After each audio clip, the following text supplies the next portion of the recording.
Hi everyone, it's Elizabeth from Elpis Astrology at elpisastrology.com. Thanks for joining me today. So this is my take on the astrological outlook for November 2023. And as always, you determine how you want to use these energies that I'm describing. I do use the whole house system when I do these predictions, and I use the ascendant mainly, but you can look at your sun sign too, just to get some extra information as well. And it really is what resonates with you, right? So we have a new moon in Scorpio, we have Saturn going direct, and we have a full moon in Gemini this month.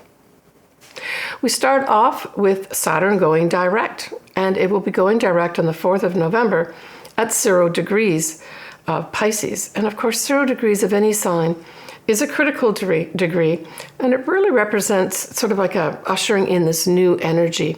And the new energy we're talking about, of course, is Pisces and Saturn in that energy, right? So it's starting Saturn on its official path forward in the sign of Pisces once again, although remember we did have it initiated in March of 2023. So this is positive, right? Saturn represents the rules. It represents things like it's about time. It represents karma. So ushering in this new energy at the beginning of the month can indicate those types of things, can also indicate new rules and regulations, generally speaking, right?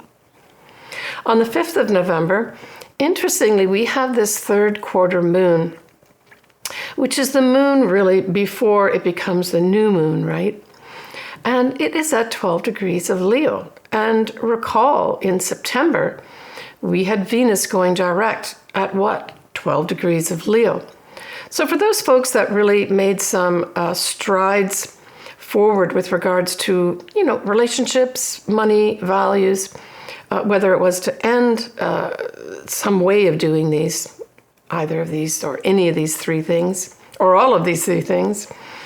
This is kind of a supportive energy that says, hold on here, hold on to me as we head towards that new moon and your official start again in whatever it is that you've wanted to make new, right? Now, in most cases, I'm thinking of those folks that either established a new relationship or a new way of doing a relationship in September. This gives you support for that. Now it can bring it the support in like a one last test or an understanding inside yourself that, yeah, I made the right decision. That type of thing, that type of energy can come in prior to the new moon because it's at that point that Venus went direct early in September, right? So that's interesting that it actually falls on the same day as this quarter moon that we turn our clocks back. Now, the 9th of November, we have Mercury sextiling Pluto.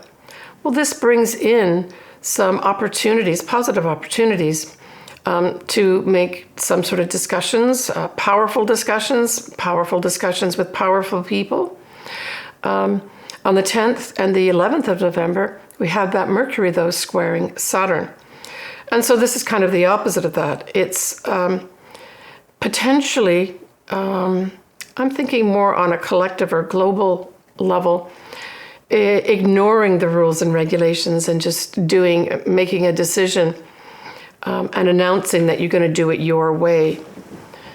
That's that whole Mercury square Saturn here, right? Kind of disobeying the parents, ignoring the rules and regulations. So that's the 10th and 11th of November. So this leads up and ushers into our first new moon in Scorpio. So happy new year to all my Scorpio folks, including my daughter Allison. Her birthday is very close to this, so she's got her newness for this new moon is going to last for the whole year for her. And so this new moon in Scorpio on the 13th of November is at 20 Scorpio, 43 minutes at 1:26 a.m. Pacific Standard Time.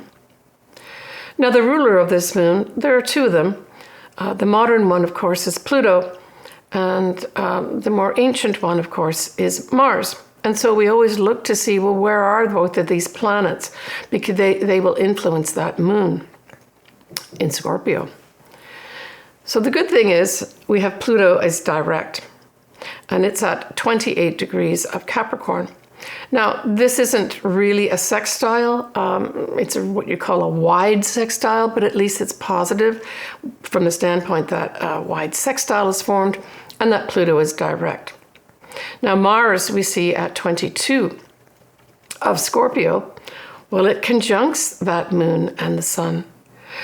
Now, what this can bring in, if you have this degree point aspected in your chart, the 22 degrees of Scorpio, 21, 22, 23, this is going to be opposite to the Taurus Uranus. And so at its best, this positive side of this energy can bring in almost like this breaking of chains. So it's like you've been maybe working hard to change something, to get somewhere, putting lots of effort in. And this new moon says, oh, I can feel myself breaking free of this and moving forward. So that's the best way that this energy can play out. The more negative side of this, of course, is if you look at just straight Mars, a fighter and feisty and aggressive, opposite unexpected explosions and energy, Uranus. In opposition, these two planets can literally create an explosion. And that could play out in something like earthquakes, for instance, or volcanoes, that type of thing.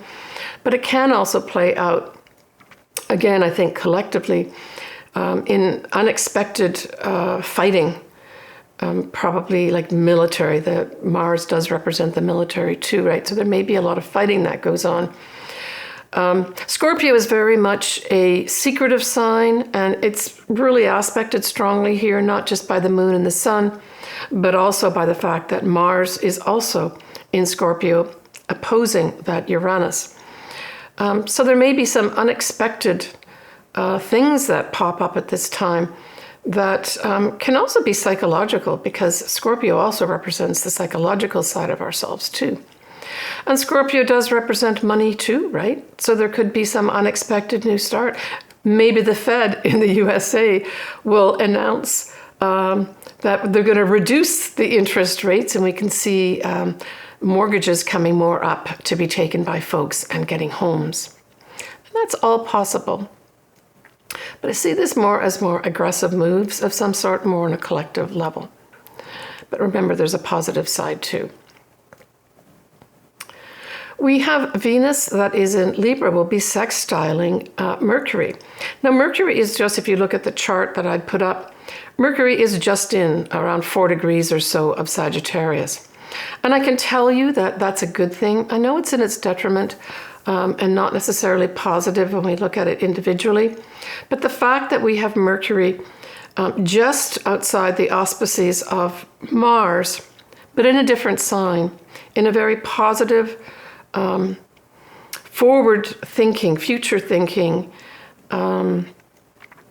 optimistic frame of mind, right? So if we take this whole Mercury side of it in Sagittarius, it's positive thinking. So I'm thinking that this also new moon could have, I almost see it as a background sort of noise where there are people trying hard to see a better future. Right? Because Sagittarius can represent seeing into the future as well. It also represents, religious beliefs, philosophical beliefs.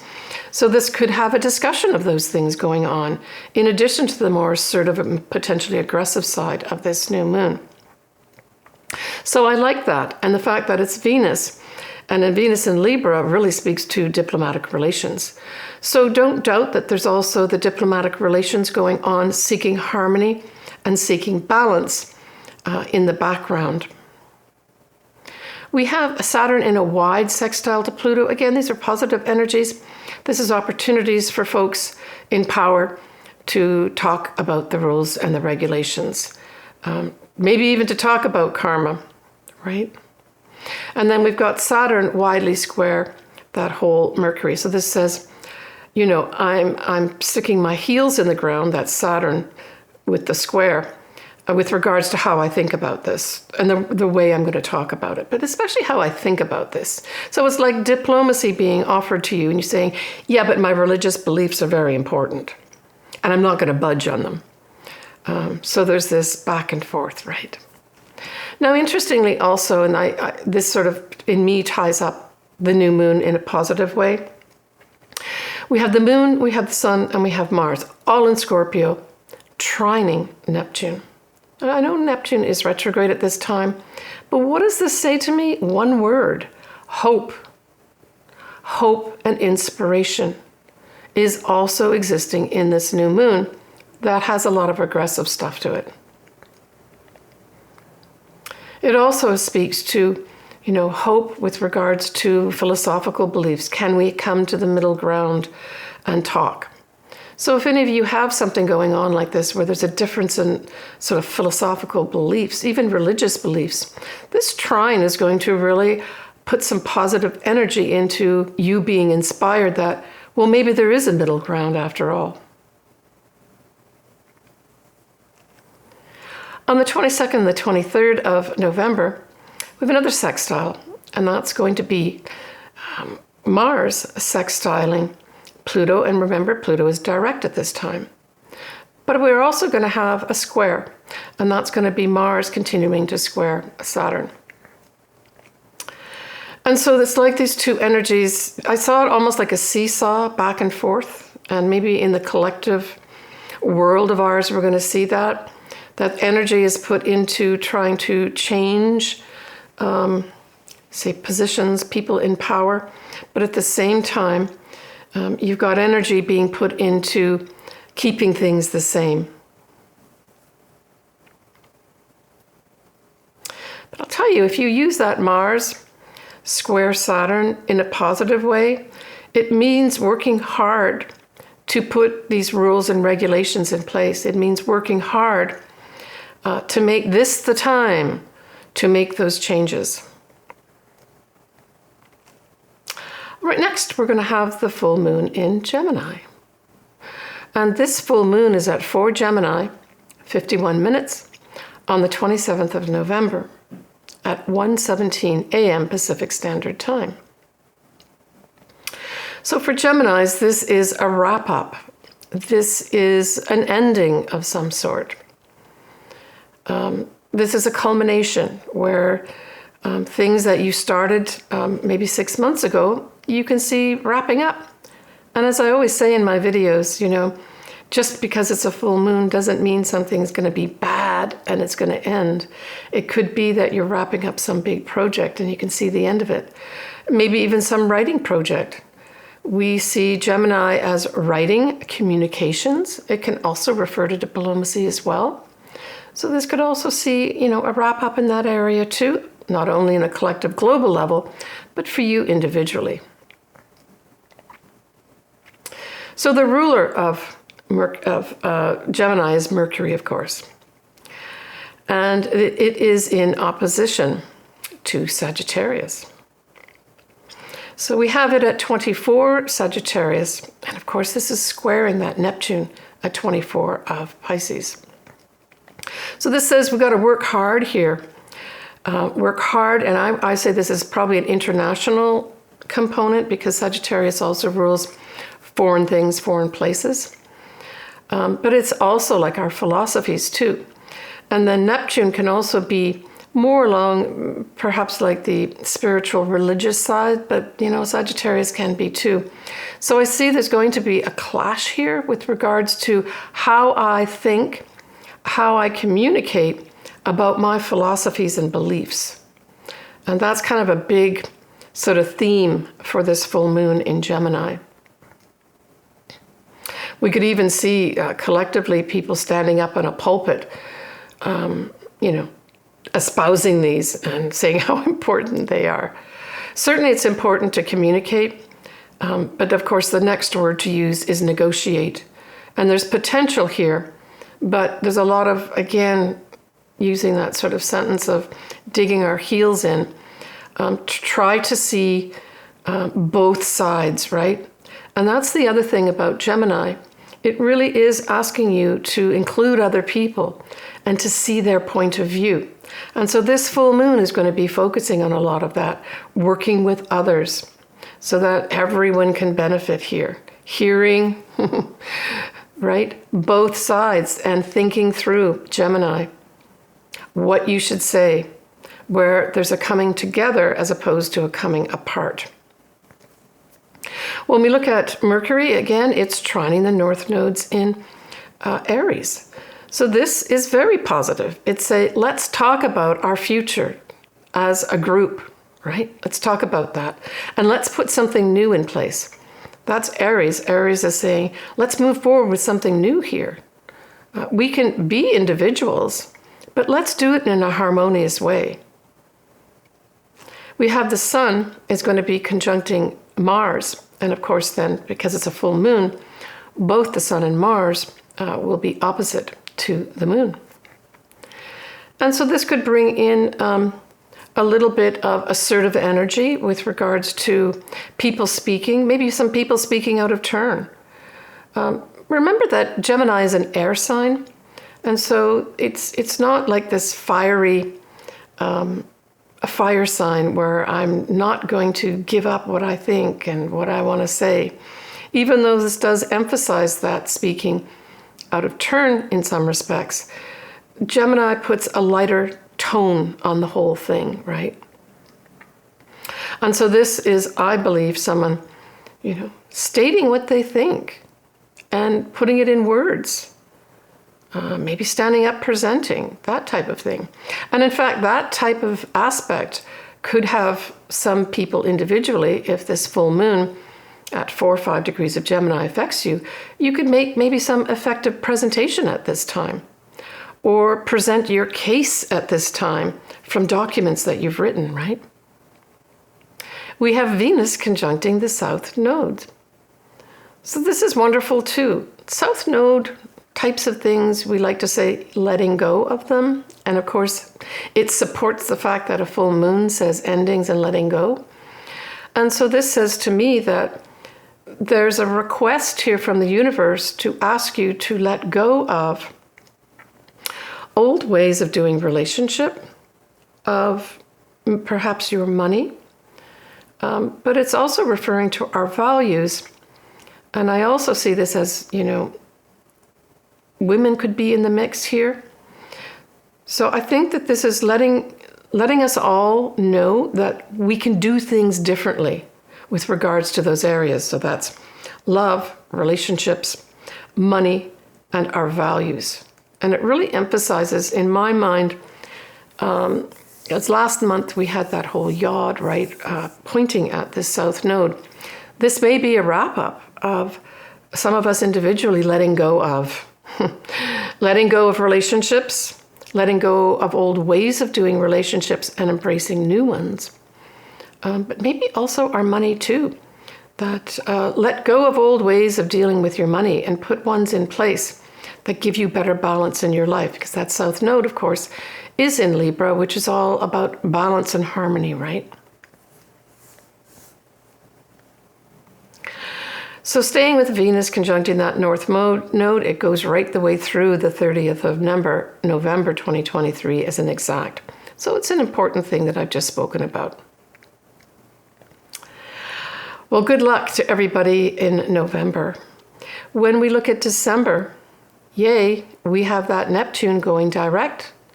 But we do have a Mercury retrograde, and it's an interesting Mercury retrograde because it's going to start in very conservative Capricorn, but spend a lot of its time in future-oriented, optimistic, positive, risk-taking Sagittarius. And speaking of Sagittarius, you will have a new moon there, full moon in Cancer.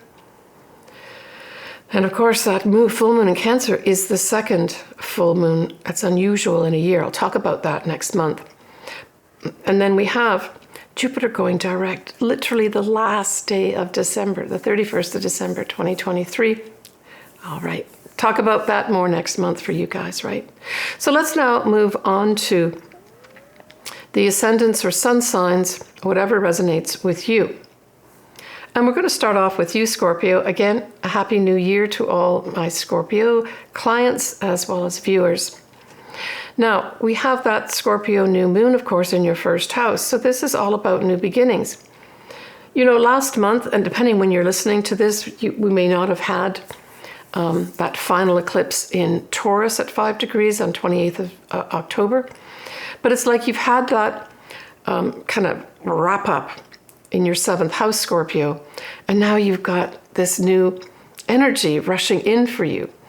So for some Scorpios, this may be almost you having a sigh of relief that you've put something behind you with regards to partnerships, whether it's business, marriage, clients, or any other that you've had to deal with. Typically, it's people you sign a contract with. But it's a new start for you, Scorpio. You do have the support, I guess, in some respects, of that Mars that's making you a little feisty because Mars is going to be conjuncting the moon and sun in your sign. But remember, as I mentioned, Mercury is in the 1st degrees of Sagittarius, sextiling that Venus for you. And so it to me that says there is opportunities to speak through some kind of harmony as well as some kind of diplomacy where everyone gets their fair share here. And I'm just feeling that as an intuitive thing for some Scorpios. But it's a new start for you. Yeah, and that's positive just in itself. So that full moon in Gemini is going to be in your 8th house, Scorpio. And the positive side of that is that Scorpio, as a sign, rules the 8th house. So this just says really that there may be some wrap up with regards to something to do with your investments. Maybe you'll finally pay off that tax bill that you've had hanging around. Maybe you'll take a new view of how you process things psychologically. You could be ending some kind of therapy of some sort in a positive way. It's Gemini, so it certainly is communications and working with others. So it could have, for some folks, wrapping up, say, a writing project that you are working with other people, and it could be behind the scenes, because the 8th house, very much like the 12th house, is kind of more behind the scenes. It could have, for other folks, have some secrets come to light here, right? Take care, Scorpio. Okay, folks, well, that wraps up my take on November. As always, I would love to do your chart. Everything is below to communicate with me. I'm wishing everyone the best of luck here in November. Hopefully it's going to be a more settled month for most folks after we finished those 2 eclipses, powerful eclipses in October. Stay tuned for my December 2023. I'm also going to be, from the looks of it, with my subscribers, probably doing my first live YouTube. I'm thinking sometime in December, if I keep getting subscribers up to the 10,000 mark. It's almost hard to believe 10,000 subscribers, but thank you very much for everyone that has subscribed. It absolutely means everything to me. So stay tuned for that. I'll also be doing my 2024 year ahead pretty soon. I'll try to do that in November and get that out. But yeah, keep an eye out. If you're subscribed and hit the bell, you'll get notification. Lots of love to everybody. I'm wearing my little heart necklace here. That's a pink stone to send love out to everybody and lots of happiness too. Take care, everyone, and bye for now.